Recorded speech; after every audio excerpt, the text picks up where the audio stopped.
Thank you very much. It's great to be here in Provo, Utah.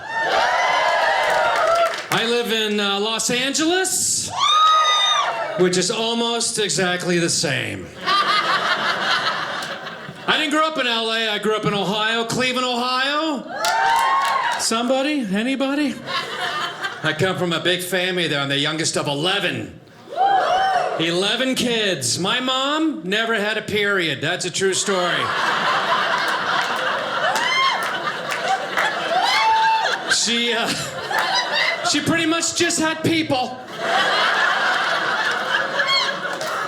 And we're spread out. My oldest brother is 65 years old.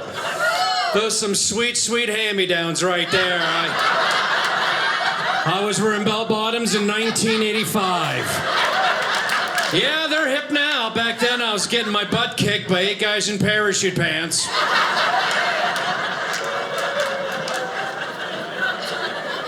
People are like, you must have been spoiled being the youngest. It's the opposite. 11 kids. By the time I came along, the party was over. There's no baby pictures of me or paperwork that proves I exist. I'm vaccinated for nothing. There's a good chance I might have smallpox right now. By the time I was 10, my folks didn't give a fat frog's fanny. I have 7 brothers. My dad was toast about anything. One time I was like, Dad, I want to join Cub Scouts. He's like, how'd you find out about that? I'm exhausted. Have you no mercy? But I joined. He did his best. We had the Pinewood Derby. Does that ring a bell, gang? Heck yeah, they give you a block of wood, some wheels. You're supposed to construct a race car with your dad. I guess it would help if your dad was handy. My dad had trouble slapping together a hoagie. We got done. I swear I had a block of wood with 4 wheels scotch taped to the side. The same side. I'm like, Dad, it's still square. He goes, it's a Volvo. That's a safe car, young man. I love my dad. My dad turned 90 last month, everybody. The big 90. And, oh, thanks. You don't have to clap. He goes to bed at 3:30. We had a big party. That's tough on the buy for. What do you get him? You know, I want to get him those, like, novelty coffee mugs. It says, life starts at 90. They don't make those. I couldn't get a card that said Happy 90th. I had to get a kid's card that said, look who's 9, and I drew in a 0.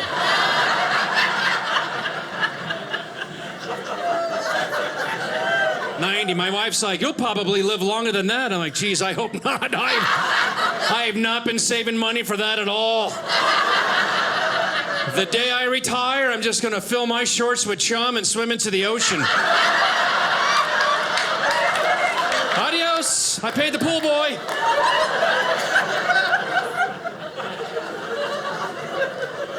He's in good shape. My dad works a little bit still. My dad's a veterinarian.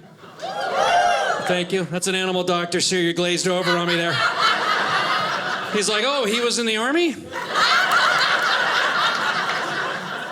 It sounds neat, but he was so cheap, he thought being a veterinarian qualified him to be our family physician.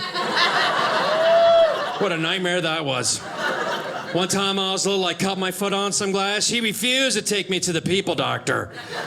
He rigged it up himself with dog stitches.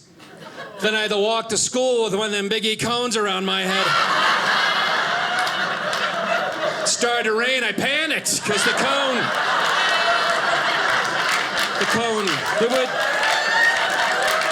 would collect the water, sir, like a funnel. Let's catch up. Yeah, 90 years old. My dad's mother, my Nana, she lived to be 98. That's a miracle, isn't it? Her secret, very strict diet of cigarettes and butter. I'm not kidding. She smoked 4 packs a day for 100 years. I remember going to my dad and go, hey, maybe we should get Nana to cut down on smoke. And my dad's like, Danny, at this point, that tar and nicotine's the only thing holding your grandmother together. Don't touch her. We loved her to death. She was from Ireland, Limerick, Ireland. She was Miss Irish Cincinnati 1916. That's how old she was. That may have not have been a real pageant. It was probably just a drinking contest. Followed by some boxing. By the time I knew her, she was already 90 years old. My parents, they had her babysit me, for Pete's sake. Or maybe I was supposed to watch her, I don't know. But neither one of us were allowed to touch the stove.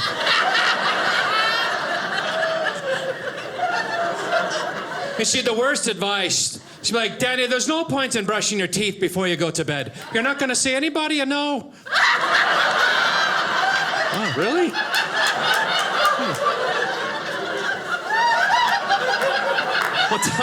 One time she goes, Danny, walk to the store, get your nan a bottle of beer and a pack of Chesterfields.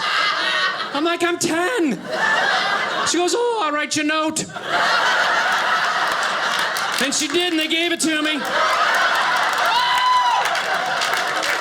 I guess at 10, you're innocent. I was 16, I was like, oh, I should have kept those notes.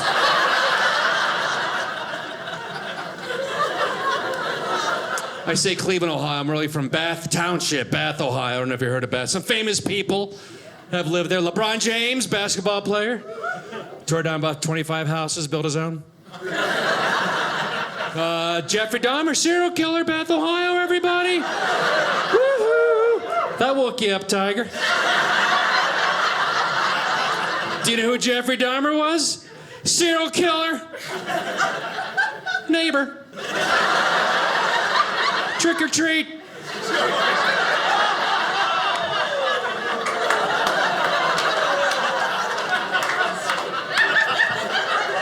Here's the creepy part. My dad's doubles tennis partner was his father. They were best friends. I swear that's true. That's 1,000%. But all that went down, my dad's like, I don't know him.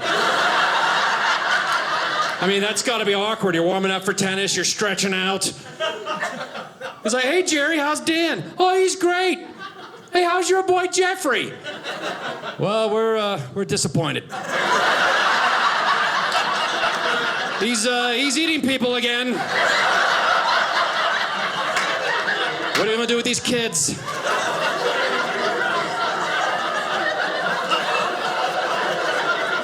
And my mom is like so sweet. If she knows you, she will never believe anything bad about you ever. And we're watching this all in the news. I'm like, oh my gosh, Mom, can you believe this? She goes, no, Danny, let's not jump to conclusions. I'm like, well, they found a freaking head in his freezer. I don't think we're making a big leap there, Mom. Now we don't know all the facts. Well, we know one fact. They found a freaking head in his freezer. We're not gonna need Columbo for this one. Maybe it's a misunderstanding. Head in the freezer, Mom. He's not gonna make the Christmas party this year.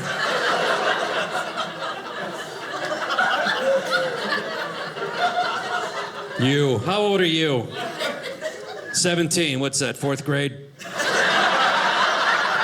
Oh, you are so spoiled, you 17. You probably got your own computer for your high school work. Your own laptop with your name and a sticker. Spoiled. So you know what I used in college? A typewriter. Have you ever even seen a typewriter at a museum? How about whiteout? Does that ring a bell? Whiteout? No, it doesn't, does it? Corrective ribbon? Ever wrestled that for an hour and a half trying to get a term paper done? Backspacing your way to hell?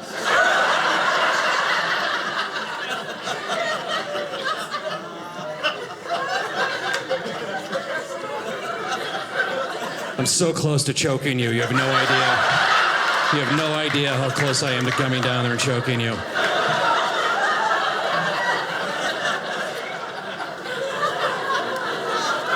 Got some married people here tonight. Fantastic. My wife and I, we just celebrated our anniversary. Very happy. We're still in love. We're an interracial couple. Thank you. My wife is Canadian. She's from way up there, Yellowknife. That's so far north. If you have a globe, it's where the metal part goes in the top and it spins. It's all good. I don't know. We're opposites as can be. Yeah. My wife's a vegetarian. Any vegetarians? Just one girl. She can barely raise her arm. I'm over here. Oh, honey, give me some corn. I'm not gonna make it through the show. I'm not a vegetarian. And one time we were driving through the country and we came up on literally 10 miles of cattle for slaughter. They're all jammed in these pens out of blade of grass. They're all covered in yuck. My wife's like, that is so foul and disgusting. How can you look at that and still eat meat? I was like, oh my gosh, honey. I was just thinking to myself, how long would it take me to eat all those freaking cows?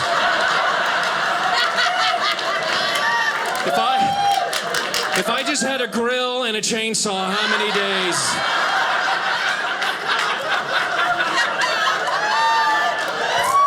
3 days, that's the answer to that riddle, my friend.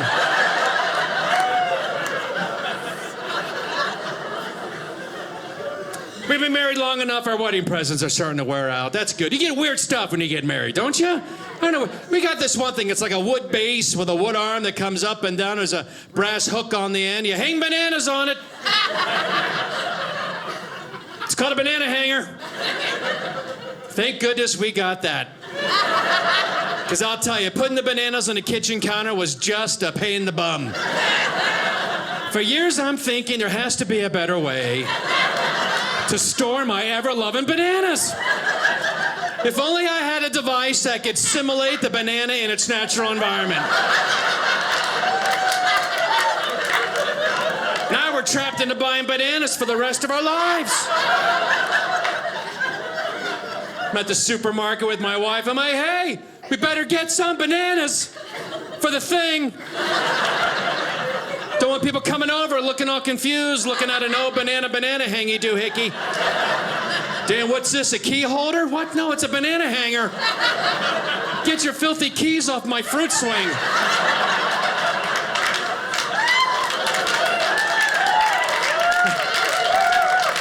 It's not silly. Who's got a banana hanger out here? Anybody? Oh, sir, how sad. Do you use it? Do you enjoy a good banana, friend? What do you do when you have one banana left? That's my riddle. Shove it into the hook. That's what I've been doing. Just. Oh, yeah. That'll be delicious in the morning. I won't be able to sleep thinking about that brown crud on my Cheerios tomorrow.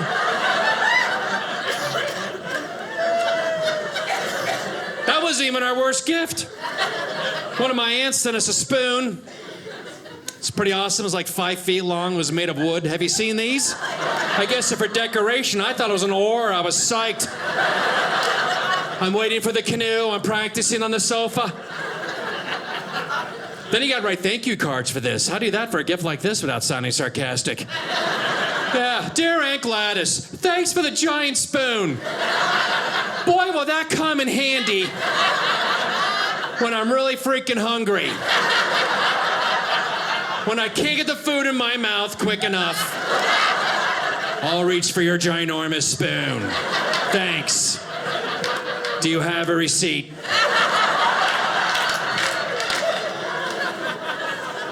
Some people live together before we get married. I don't know. My wife, we did not. And looking back, I think maybe we should have.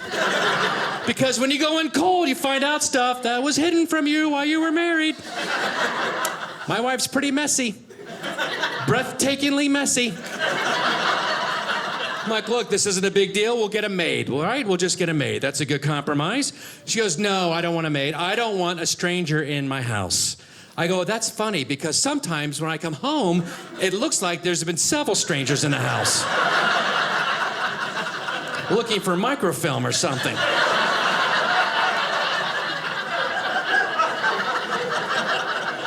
Then we were married like 2 weeks. She comes in, I'm watching TV. She comes in, she goes, hey, did you drink the juice that was in the refrigerator? I'm like, yeah, why? She goes, oh, I kind of bought that for me.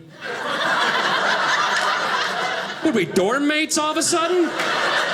Maybe we should just write our names on things that we buy.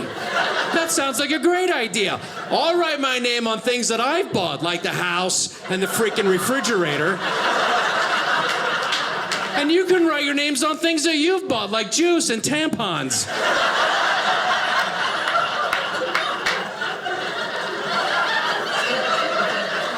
I didn't really say that. I thought about it. But she would have punched me in the throat. And not saying what you're thinking, that's the key to a happy marriage right there, everybody.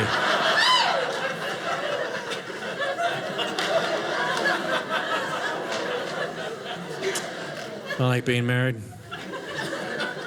Just found out my wife's pregnant, everybody. We're super psyched. Thank you. You know it. I did it. I'm a closer.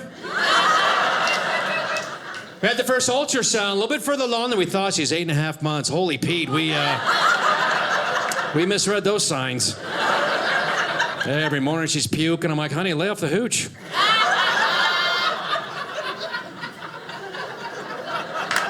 Thank you, sir. We have a 3-year-old boy, and I'm telling you, that's as close as you're going to get to owning a monkey, isn't it? Runs around, screams in your face, throws his poop at you when your back's turned. He is awesome. We are really, really enjoying him. We have a 5-year-old boy on top of that.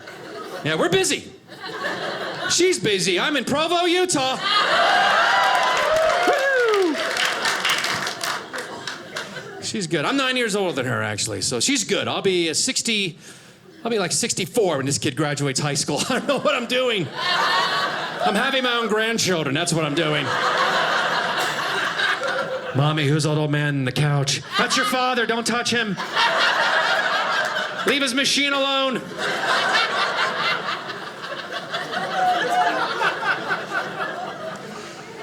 So I'm trying to get in this shape. It's hard. Once you hit 40, oh boy. Right, buddy? I don't want to age or anything. Remember in college, you could do whatever you wanted, there was no consequences? Remember one night in college, I came home late. I ate an entire brick of Velveeta cheese. Just really seemed like the right thing to do. And then in the morning, I weighed less than I did the day before. I thought I had stumbled upon a miracle Velveeta cheese diet. So I started running. Any runners in the audience? We got some runners. I like to run. I entered the LA Marathon last year. Thank you. First one. I have 18 miles to go. Oh, I'm going to finish. I'm no quitter, buddy. I made the mistake of doing the race with my wife. She ran the 400 in college. She did the marathon, 3 hours, 16 minutes. Is that nuts? The gumming off, she freaking disappeared on me. I was like, hey, thought we were doing this together. She goes, it's a race, Nancy.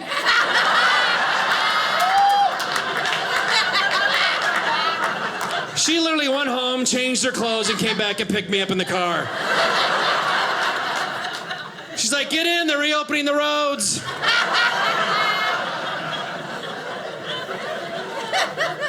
She qualified for the Boston Marathon. That's a big deal. Oh, you know what happened? She got pregnant. Wamp, wamp. That's what happens when you beat me in something. You have my baby. You'd be wise to let me win.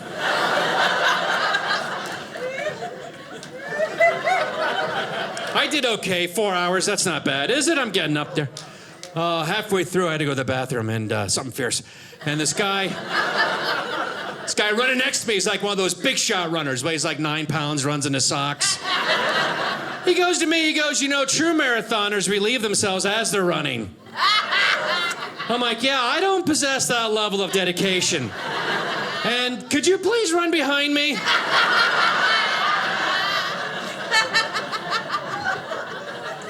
So I was freaking out one night about how old I'm going to be with this new baby. I got life insurance. That's important, right? I got a $1 million policy. Nothing to sneeze. I surprised my wife. I go, honey, heaven forbid anything happen to me. You get $1 million. She goes, that is so thoughtful and sweet. Like 2 weeks later, she comes up to me in this sexy nightie. She's like, I want to do something for you now. I'm like, ooh, what? She goes, I want you to go ahead and get that motorcycle you've always wanted. Like,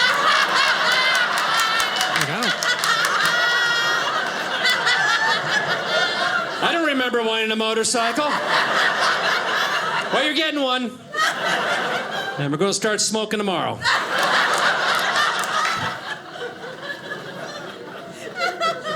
This is a good job. I went to college for this, believe it or not. Thank you. I went to the Ohio State University.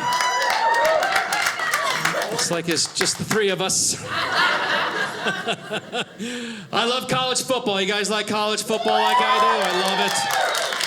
Yeah, I tell you, the big game for me a few years back, we played Notre Dame in the Fiesta Bowl. That was huge. My father went there. All my brothers went. By the time I was 18, you get so sick of hearing about it. I was like, Dad, I ain't going to Notre Dame. He's like, yeah, you're not kidding, Mr. 1.9. That decision's been made for you, dummy. They don't even want you going to church anymore. It's such big business now, isn't it, this college football? Is it too much, all these millions of dollars? I don't know. You never see Ohio State play Harvard, will you? That's silly.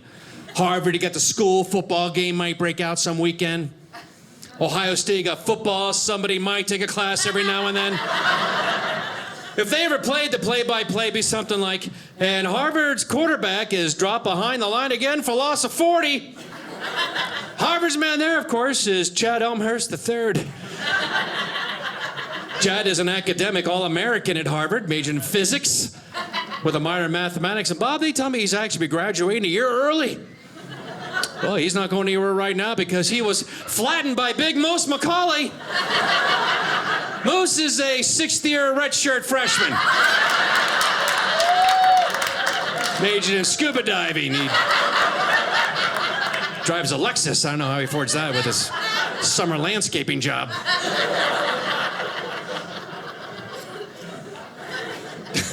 College is no guarantee of anything, though, is it? You could get out. I was bad at those job interviews. That's why I'm doing this. I'm unhireable. I was bad at the interview. Anybody have a job interview recently? Maybe? Did you get it? Yeah. Oh. Well, if you have one, you can learn from my mistakes. It's always a good idea to bring an extra copy of your resume along for yourself to peek at during the big interview. Because if you're like me, it's hard to remember all the amazing things you've done in your life. So one time the guy's like, Dan, it says here in high school you're a national spelling bee champion? Okay. Woo, I'm the man. M-A-N. Nailed it. Then he starts firing the questions at me like, Dan, what's your biggest weakness? Well, of course, I told him my biggest weakness was sometimes I just push myself too dang hard. I'm an eager beaver. B-E-E-V. B-R, beaver. You know, what are you going to tell them the truth about yourself? No, biggest weakness? Woo, punctuality. Sweet Pete, that's a biggie. I just can't seem to get my butt out of bed in the morning. I hit the snooze. Some days I dream I get up. That is number one. Motivation, close second. Jot that down, Tiger. I'm surprised I'm here. It's early. I'm freaking tired. You gotta be exhausted. You were here when I walked in.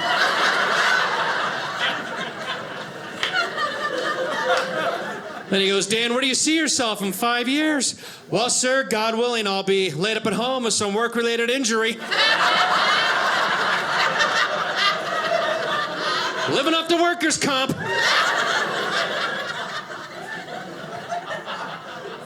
I like doing stand-up. It's a good job. First job I ever had, I was your age, fella. 16, 17. I worked for my neighbor who owned a funeral parlor. That was a mistake. My job there, I had to pick up the people at the nursing home. The dead people. They hated me down there, the live ones. They hazed me every time I walked in that place. Jello hit me in the face. Bingo chips whizzing by my noggin. Some 9,000-year-old guy by the fish tank going, hey, look, it's the angel of death. Yeah, hey, look, you're on the list. Wrap it up, Moses. Now you anger me. Get your butt in the van.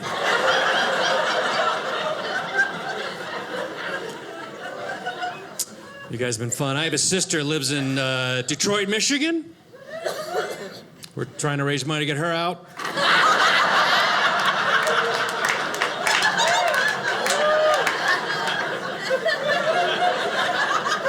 She had a baby boy a few months back. You know how big her baby was? 11 pounds, 5 inches. So we're very excited. Because we never had a doorstop in the family. No, 11 pounds, 22 and a half inches. That's a big baby. That's her second boy that size in 3 years. Yeah, well, my sister's 6'5". Whoa. Yeah, she's a Yeti, a Bigfoot. If you go to my website, I have some grainy film footage of her walking by a creek.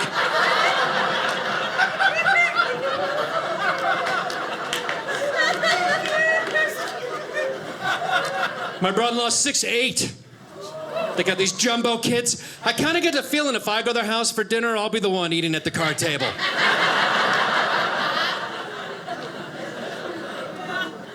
Actually, I was there for Thanksgiving. She made that homemade cranberry sauce. You like the homemade cranberries? It's like cranberry gojo, little eyebally cranberries. Yeah, I don't eat that. I don't eat cranberry sauce unless it's in the shape of the can it came in. Nice even slices, just like the Pilgrims had.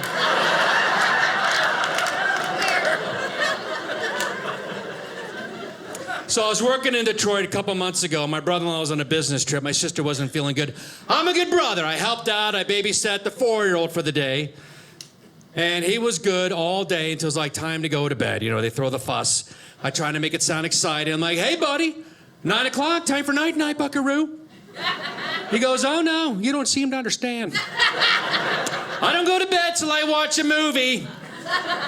You got that? That's his routine. He's spoiled. My sister has the entire Disney movie library on DVD, so he threw his tantrum. And finally I was like, holy heavens, settle down, we'll watch a movie. So we ended up watching Bambi. Big mistake. New one for him. I hadn't seen it since I was little. Then we get to the point, you know what happens? Bambi's mommy gets whacked in the movie. I hope it didn't ruin it for you, sir. She dies in the film. Delicate, scary, traumatic. My nephew's watching this for the first time. His body's trembling, tears coming down. I know, he goes, Uncle Dan, why? Why did Bambi's mommy die? I'm like, well, Matt, honey, you know, Bambi's mommy died because Bambi didn't go to bed when he was supposed to.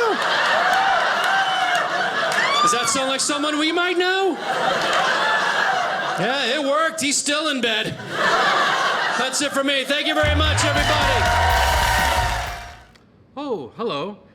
Thanks for watching. I'm Dan Grueter. You might recognize me from the video you saw just a few seconds ago. If you don't recognize me, you might want to see a neurologist. And now, the sordid talk of coin. You know, in the old-timey days of the music halls, when a performer was done, the audience, if they liked him, they would throw money at him. Not at him, but on the stage. They would throw farthings or shillings, and then the performer would grovel on his hands and knees and pick them up and shove them into his pockets as quickly as he could. But we moved on since then, a little bit anyway, and now you get a chance to donate via the internet. By pressing one of the buttons below, you can support me, support live comedy, support dry bar comedy. You can donate a shilling, a farthing, a nickel, a penny, $1, or even $5,000. So try it out below. Thank you very much, and thanks for watching.